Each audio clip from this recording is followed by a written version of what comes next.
this video, I am going to put forward some premises and we are together going to analyze these premises. The first premise is that we live in a ever more interconnected world, meaning the actions of few individuals and groups are going to affect the entire globe, some to a relatively smaller extent, some to a relatively larger extent. However, they are going to affect the world. So this interconnectedness premise is something that we need to inculcate in our collective human psyche. We have got this one planet, which is the one home that we have. If we are able to better organize ourselves, then life is going to be much better compared to even right now. We know that through the Enlightenment age and because of modernity, most of our lives have become better with time. This we understand, this we experience and feel. At the same time, challenges have also increased. So essentially, if success happens, very large amount of success may happen. If failure happens, drastic and catastrophic failures may happen. Now, whether success is going to happen or failure is going to happen depends upon our collective decision making. No one human entity or a group of humans has the power of the entire global human populace. We collectively are much more powerful in our opinions than any one group of humans or one single human entity is. Let's understand this. Today, this being 2021, we understand that North Korea is a problem globally. If I were to take an example, North Korea causes a lot of anti-humanitarian mess, and that is a problem for us. We understand this. Just let us try to embark upon a thought experiment and think, what would it take for us as the global human population to solve the problem of North Korea? What would it take?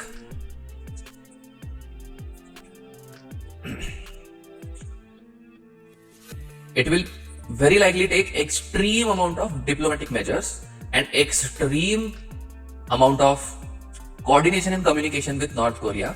And let us say if China is supporting North Korea, then in that case, extreme amount of diplomacy with China as well. Now, who will embark upon this journey of talking with North Korea and China for eliminating the nuclear weapons of North Korea? Once if the nuclear weapons of North Korea are eliminated, we can politely request North Korea to essentially stop its anti-humanitarian tactics and anti-humanitarian methodologies of operation. And we can request, or even with the use of appropriate amount of force, ensure that this happens. So the first step is to stop the North Korean alliance with China, so as to say.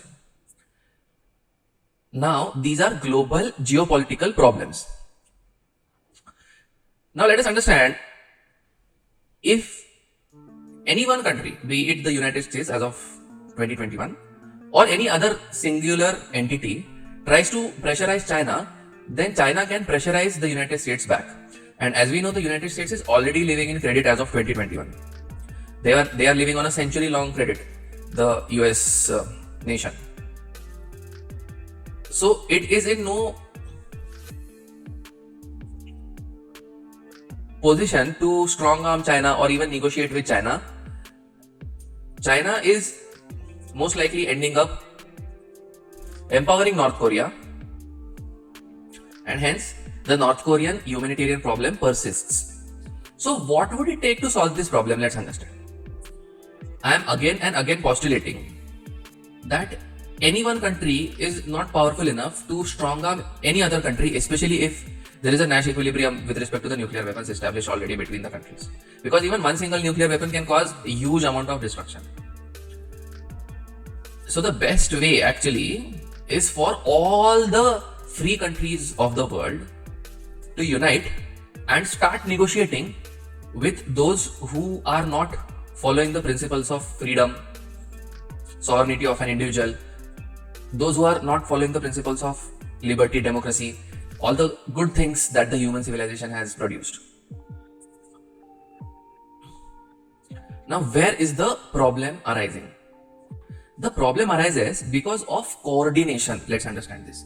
Everybody, every single human individual, a family, a group of families, the kindred, a community, a society, a state within a nation, and the nation state itself. All of these entities have put up walls and are not coordinating and discussing with each other in order to solve problems at a global level as well as at a individual local level. So if we are not even trying to solve the problems at the global scale as well as the individual local scale, then how can we expect problems to be solved? Now, I would like to illustrate that all the problems that occur in the human civilization are interconnected. Let us understand this aspect. It is very, very important to understand that one problem is not apart from some other problem. Everything is interconnected, and to solve all the problems requires a revolution in a few aspects of human life. One of the aspects of human life that requires revolution is individual personal psychology. Another aspect that requires revolution is coordination amongst the masses and education of the masses. So in fact, we can put it as separate cases and say that individual personal psychology, coordination amongst the masses, and education of the masses. These are the three things that are very, very crucially important. Now, let us embark upon the thought experiment and think that all nation states have dissolved. And once all the nation states have dissolved, now there is a very good chance of coordination and communication between all the human beings of Earth. We have this technology, the internet, because of which any human being can essentially coordinate and communicate with any other human being today on planet Earth. So discussion groups can get formulated. Some beliefs can be examined. If they are not appropriate beliefs, then they can be rectified. If they seem to be appropriate beliefs, then they can be promoted. If we are coordinating amongst each other, if we are discussing, if we are debating with the aim of finding the correct answers, then we are able to reach the greater truth that is going to be the most beneficial for all humanity. Now, if let's say I, Zenith, personally have reached a certain conclusion, and if I try to communicate this conclusion with someone else or a group of people, if they have not gone through the thought process that I have gone through in order to reach this conclusion, then they will likely agree or not agree with this particular conclusion. And we do not want them to agree because of any authority related reasons. So not because Zenith says so, or the president of United Nations says so, or the people who have higher status, so as to say, in the human society say so. We want the people of this world to understand the issues and then make a decision on their own. And let us say if they have not understood the issue because of the limited nature of the human intellectual bandwidth, then they can just pass the decision to others who have understood the issue. So all 7 billion people do not need to vote on every single decision. Maybe on some decision only 2 billion people voted. But if it is consequential, we can also have caveats which say that, okay, unless minimum 5 billion people or minimum, let's say 75% people vote on this particular decision, we are not going to act on this particular plan. Let's say if it's a consequential decision. So I want us all to realize that most of the problems that we are facing in human society and civilization are related to this coordination issue. See, we are, as humans, very altruistic, but unfortunately, this altruism is limited to our near and dear ones, our own in-group, as it is called in sociology and biology. So, our in-group is what gets the benefits of our sacrifices, of our altruism. Now, as it so happens, has come the time in the human history that if we do not realize that the entire globe is our in-group, all the people of Earth, all of them are our in-group. If we do not realize this now, then we will not be able to flourish as a species altogether. Now, why is everybody a part of our own in-group? Let's understand this. Why? Well, everybody is a part of our in-group because of the following reasons. We are sharing one planet. If somebody else is acting in some particular manner, then it affects the rest of the human civilization. All of us get affected. So if somebody is contributing positively to the human civilization, then the entire human civilization gets the benefits of their positive contribution. If somebody is ripping off the human civilization, then the entire human civilization faces the consequences of the rip-off. At least this much should be clear to us based on our intuition and observation. Unfortunately, what happens is these are sociological facts or facts in the realm of sociology. So, they cannot be proven like an equation in mathematics can be proven, or let us say a result in physics can potentially be proven. So, they are not the hard natural sciences. They are in the realm of sociology. So, to give a proof is difficult if the people whom we are conversing with do not share the same intuition and have not reached the same conclusions based upon their own analysis. So coordination is required, not on a small scale, but on a global scale. Today, because of the internet, we have, for the first time in the human civilization, the means to coordinate with all the people on planet Earth. And if we are not coordinating, then we are fighting amongst ourselves. Let's understand this. There is like pretty much no other option available. If we are not coordinating with each other, then we are fighting amongst ourselves. Now, how to ensure that this does not happen? So let us say there is a group 1 or population 1 that tries to discuss and debate and understand group 2 or the beliefs of population 2. And let us say both the populations are not recanting their own beliefs and have a conflict of opinion about some sociological aspect of human life. The typical example to talk about is socialism versus capitalism. So the socialists say that the rates of taxation on the rich people should be higher, and the capitalists say that if that happens, then the rich people are not going to be as productive, they might leave the country. The structure of the corporates is such that they can evade taxes, so it doesn't really matter even if you increase the rate of taxation. It's not going to so happen that the rich people are still going to be able to pay those taxes. We have the famous examples of Amazon, and Mr. Warren Buffett also has told us that he paid less taxes than the average middle income worker in the USA in the 20th century when he operated his Berkshire Hathaway business. We also know that Amazon pays very less in taxes, and we know that different countries in the world are tax havens basically. So the idea is, if you raise the taxes on the people who are owners of assets, then in that case the owners of assets will just leave that part and go to some other part in the world. And hence raising taxes will not impact the civilization positively. Let us say if you do not raise taxes, then what happens?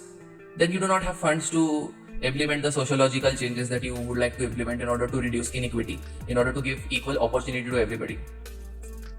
So this is a divide between two different groups that traditionally humanity has not been able to resolve.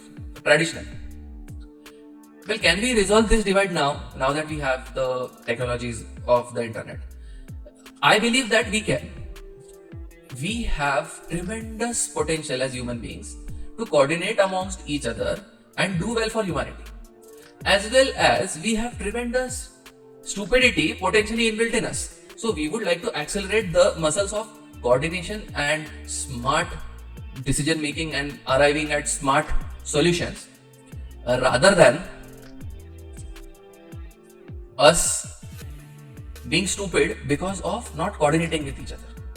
Let's imagine the human body. If different parts of the human body do not coordinate with each other, then the human body would be a very dysfunctional system. It is working in unison, it is working in synchronicity, it is working in harmony, and that's why the human body is a very efficient system. But the human civilization at large is not that efficient if we see. We have to solve these coordination problems via discussion and debate and arrive at appropriate conclusions.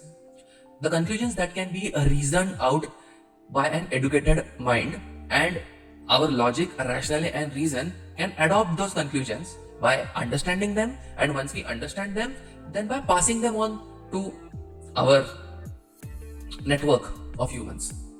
If we are able to do this, then we'll be able to solve most of the challenges that arise and most of the challenges that humanity faces in the 21st century. Now, what are the solutions to most of these questions? What are the solutions? I have my opinions about the solutions, but if I just state the solutions, then probably people will not believe, or people will not understand that why is this possibly an optimal solution. Perhaps I may be wrong and there might be some modification required in the solutions that I am proposing. How will we come to know what are the modifications required in the solutions that I am proposing or that have been proposed by other human individuals? See, every human intellect is limited, including mine and including those of a limited set of human beings. So we have to have a prototype of a sociological solution, and then we have to evolve that sociological solution with time. Because I may not have considered any variable that belongs to the unknown unknowns category. And hence, I may be able to furnish only the first version of a sociological solution. Even if I furnish a sociological solution that is a correct solution, it may take decades, if not centuries, for humanity to coordinate and reach that stage. I will provide an example over here. I keep saying that all the nation states of the world should unite and the entire world should behave like a democracy of 7+ billion people. I keep saying this. But to implement this is very, very difficult. We have the famous saying that democracy is the worst form of government apart from all the other forms of government invented till date. We have this saying, right?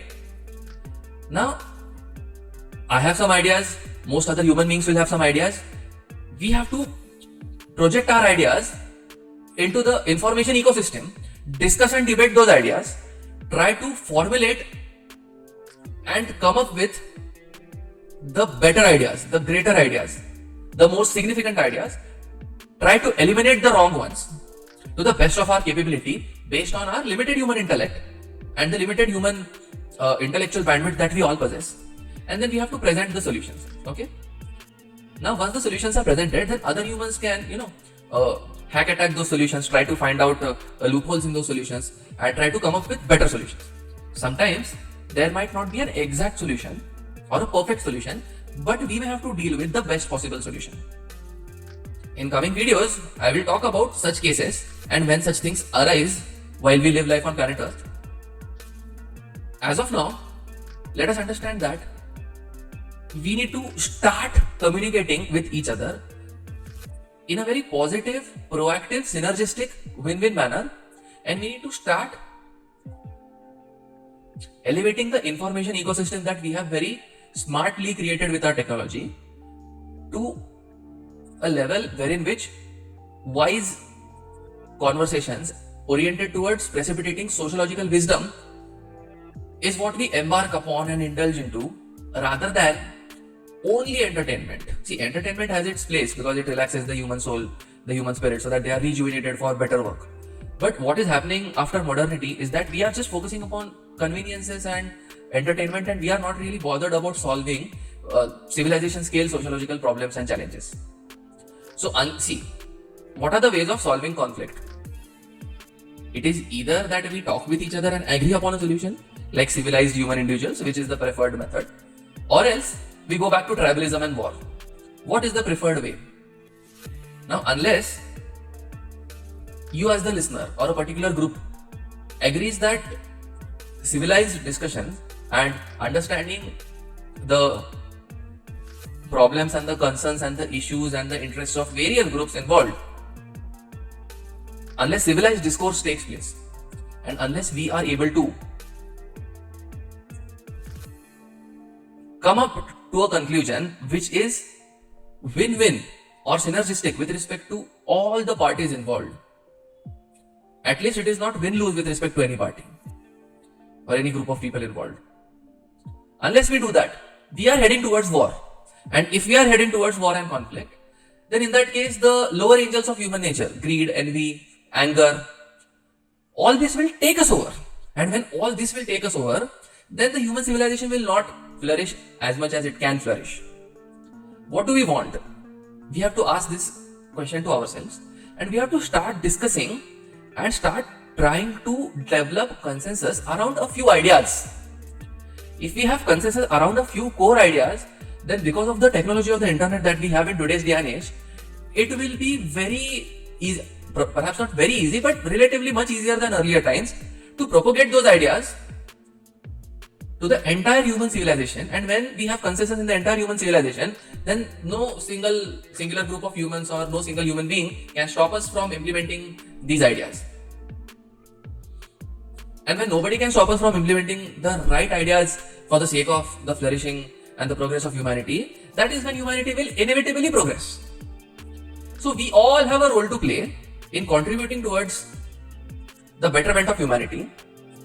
And ideas are the bits of meaning, ideas are the fuel because of which we are going to be able to escalate humanity to its fullest possible potential and propel the human species into the future in a positive, sustainable and conflict-free manner. I would like the listeners of this video to come up with problems that the human civilization is facing and start discussing with me and others in their vicinity. In fact, we would all like to do this. What are the solutions that can be implemented to various different problems?